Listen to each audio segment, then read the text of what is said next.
live for free, build equity, and save on taxes at the same time. This is the power of purchasing a home and the deductions that come with that. What's up, family? Welcome back to another episode of Tax-Free Living. And as you all can see, I'm rocking the Melanin Money merch, bringing Black Billionaire in the making, plus the double M hats. These are brand new. So if you want to cop your Melanin Money gear and wear the official uniform of First Generation Millionaires, go to shop.melaninmoney.com. Again, go to shop.melaninmoney.com. If you've been enjoying any of the shows produced on this channel, please take a moment, hit that like button, hit that subscribe button, and share with a friend. Okay, and share with a friend, guys. So I'm excited for today's episode because it's something that I just recently went through, and I want to bless you all with just some information that I wish I had earlier on in life. So the topic of today's episode is tax deductions for first-time home buyers. Now, we all know that the American dream is to become a homeowner, right? We're taught to go to school, go to college, get a job,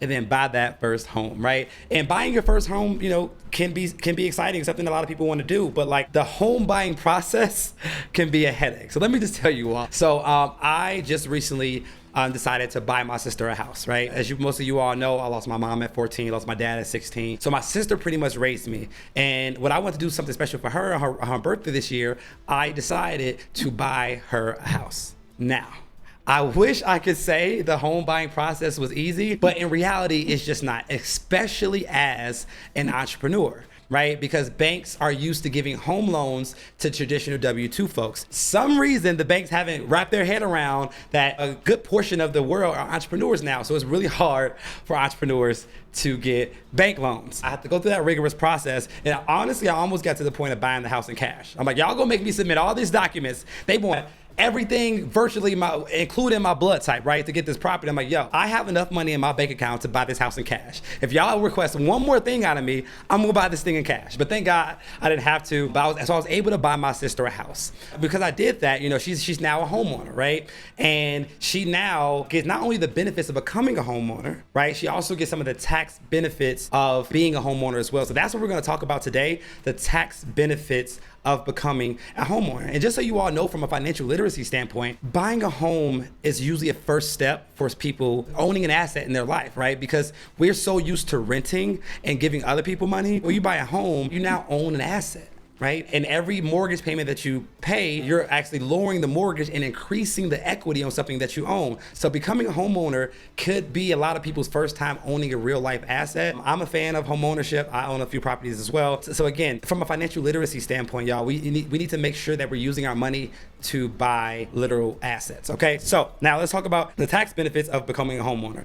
And before we do that, we first need to understand the difference between the standard deduction and the itemized deduction. Carter, like, why is that important? Because there are tax benefits that come with being a homeowner, but you only receive those tax benefits if you're taking the itemized deduction, okay? So what is the standard deduction? The standard deduction is literally a free tax deduction that is given to us by the government. So the standard deduction for 2023 is $13,850, right? If you're single. If you're married, it's $27,700. So what that means is, if you're single, you don't pay taxes on the first $13,850 of earned income. And if you're married, you don't pay any taxes on the first $27,700 of income, right? You don't pay any federal taxes, at least, right? That is the benefit of the standard deduction.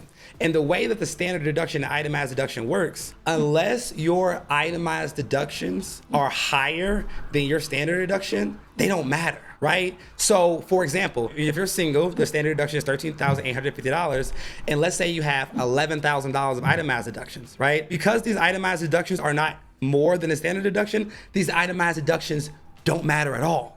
Right? So what we want to first do before we go into the home buying and tax deduction process, we want to know that in order to take the deductions that come with being a homeowner, you have to itemize, right? And unless your itemized deductions are greater than your standard deductions, then they won't matter in the first place. So now it leads us to the question of, well, okay, Carter, what are the itemized deductions that we're allowed to take as taxpayers, right? It's a very important question. So if you go to Schedule A of the tax form, there's a complete list of all the itemized deductions that you're going to take, right? And I'm going to explain some of them right now to give you just an understanding of what they mean and how that works. Itemized deductions are tax incentives given by the government if you itemize. So one of the itemized deductions, guys, that we want to be aware of, itemized deductions that are associated with owning a home, right? This is what we're talking about. So these deductions are property taxes and mortgage interest. So if you own a home, you get to deduct your property taxes and you get to deduct the interest on your mortgage, right? So these are two very important itemized deductions that you're going to take if you're a homeowner.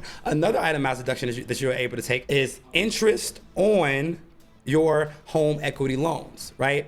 Because the government wants you to become a home buyer, like obviously they're giving you incentives on becoming a home buyer, but they also want you to leverage the equity in your home to potentially buy other assets. So they're also going to give you an itemized tax deduction for the interest on any type of home equity line of credit or any type of home equity loan that you decide to take. So those are 3 itemized deductions right there. Another itemized deduction is charitable contributions. Again, the government wants to incentivize us to donate to charity, so they allow us to deduct a portion of our charitable contributions. So that is another big itemized deduction. Like if you know you're gonna buy a home and you know you wanna take advantage of these itemized deductions, this might be a good time to donate to charities so you can make sure that your itemized deductions surpass your standard deduction, okay? So charitable contributions is another itemized deduction that is seen on Schedule A of the tax return. Another one is medical and dental expenses, right? So if you have high medical or high dental expenses, you're able to take a portion of those expenses and you leverage them as itemized deductions. So there are a plethora of itemized deductions that you can take. If you want to refer to all of them, just look at Schedule A of the tax return. But the reason we want to know this is because if we're buying a home to take advantage of tax deductions, we want to look at the rest of our itemized deductions and say, hey, what are my charitable contributions like, right? What are my state and local taxes like? What are my medical and dental expenses are looking like this year? We need these to be hefty for us to take advantage of the itemized deduction, because the home is going to give us the property tax expense, the interest on the mortgage, and the equity interest on our home equity line of credit, right? When it comes to traditional tax deductions for homeowners, it's really based on itemized deductions. That's the traditional way.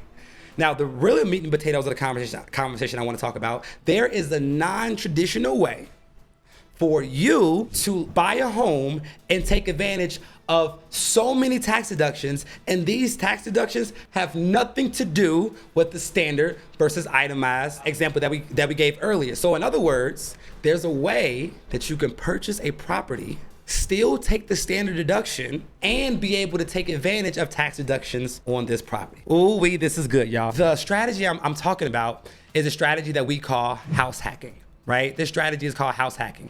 Now, let me explain to you how it works. If you buy a primary residence, but decide to rent out either rooms or rent out units in that primary residence, you can deduct the expenses related to the rental portion of your primary residence. So let me give you an example of what I did, right?